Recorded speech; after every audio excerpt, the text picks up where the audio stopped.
Komunikasi itu bukan cuma ngomong-ngomong aja, tapi gimana pesan bisa diterima, bisa dipahami, dan bisa ngaruh ke orang lain juga.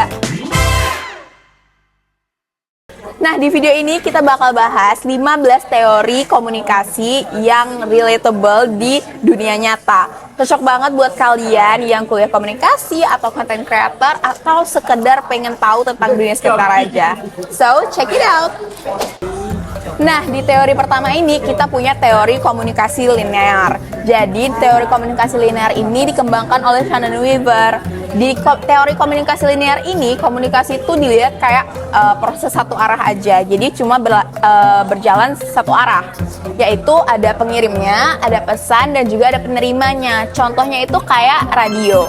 Itu termasuk ke dalam teori komunikasi linear.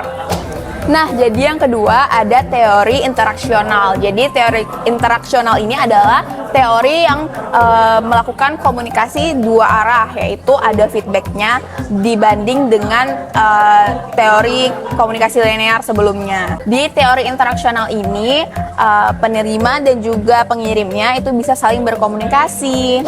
Nah, selanjutnya ada teori transaksional. Teori transaksional ini komunikasi itu terjadi secara simultan, di mana pengirim dan juga penerimanya bisa bertukar peran dalam waktu yang bersamaan.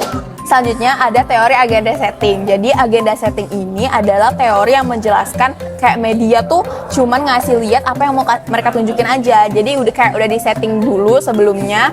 Jadi para publik itu cuman tahu tentang ya apa yang mereka tunjukin aja. Nah, selanjutnya ada teori uses and gratifications theory, di mana kita tuh pakai media buat kebutuhan tertentu aja, kayak hiburan, informasi, identitas, atau interaksi sosial. Nah, yang keenam ada teori spiral of silence, di mana orang cenderung merasa diam atau merasa takut kalau misalnya pendapatnya itu adalah pendapat minoritas. Jadi mereka biasanya itu takut dikucilkan karena pendapatnya berbeda dengan pendapat orang lain. Jadi di teori ini tuh orang cenderung takut berkomunikasi. Nah, selanjutnya ada cultivation theory yang dikembangkan oleh George Gardner, di mana semakin sering orang terpapar media, semakin sering juga mereka menganggap bahwa realita itu sesuai dengan yang diberitahukan oleh media. Contohnya nih, misalnya orang nonton TV terus mereka nonton tentang kekerasan. Hal ini juga bisa bikin orang merasa dunia nyata itu juga sekeras yang digambarkan oleh media. Selanjutnya ada social penetration theory. Social penetration teori ini tuh ngasih tahu kalau misalnya hubungan seseorang atau hubungan antara satu individu itu akan semakin dekat seiring berjalannya waktu. Jadi dari awalnya biasa aja, lalu lama-lama tuh makin dekat. Nah, selanjutnya ada teori cognitive dissonance, di mana kita tuh biasa nggak nyaman, kita pikiran atau tindakan kita tuh nggak selaras. Nah, contohnya nih, kalian tahu kalau ngerokok itu bahaya atau berbahaya lah untuk tubuh kita, tapi kalian tetap ngerokok. Nah, itu kan bikin dilema ya. Nah, itu termasuk ke dalam teori cognitive dissonance. Nah, selanjutnya ada teori expectancy violation theory, di mana kalau misalnya seseorang ini melanggar ekspektasi kita atau kayak nggak sesuai sama ekspektasi kita tuh langsung kayak bereaksi gitu. Contohnya nih, misal kita ketemu orang yang biasanya tuh cuek, tapi tiba-tiba dia jadi ramah banget, kita langsung kayak mikir, ini orang kenapa ya? Kayak gitu.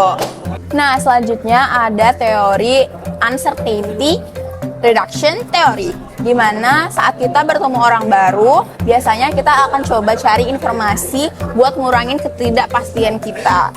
Nah, contohnya tuh kayak stalking atau stalking medsos, tanya-tanya dia, tanya-tanya ringan, ngobrol-ngobrol ringan. Nah, pokoknya kayak basa-basi gitu.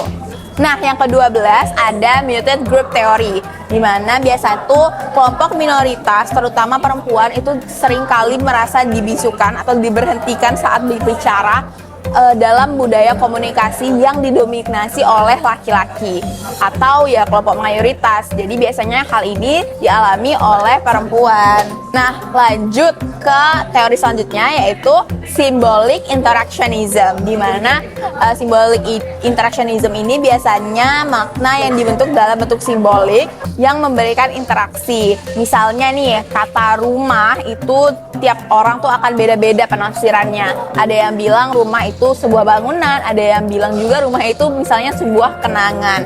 Jadi tergantung dengan interaksi orang masing-masing. Nah, selanjutnya adalah teori standpoint theory, di mana pandangan seseorang itu biasanya dibentuk dari posisi sosial mereka. Jadi biasanya itu orang dari latar belakang berbeda itu akan punya pemahaman yang berbeda juga tentang hal yang sama gitu. Last but not least adalah teori critical theory, di mana komunikasi itu bisa dipakai buat melawan argumen atau ketimpangan yang didominasi oleh kekuasaan. Nah, itu dia 15 teori yang udah kita bahas. Jadi kamu udah tahu kan bahwa banyak banget teori-teori tentang komunikasi. Gimana? Kamu masih mikir gak kalau komunikasi itu cuman sekedar ngomong-ngomong aja? Atau kalian sekarang udah lebih berkembang nih pemikirannya? Atau kalian boleh mention juga teori yang menurut kalian relate dengan kehidupan kalian? So, sampai sini aja video aku. Aku Rasya Herita Putri. Goodbye!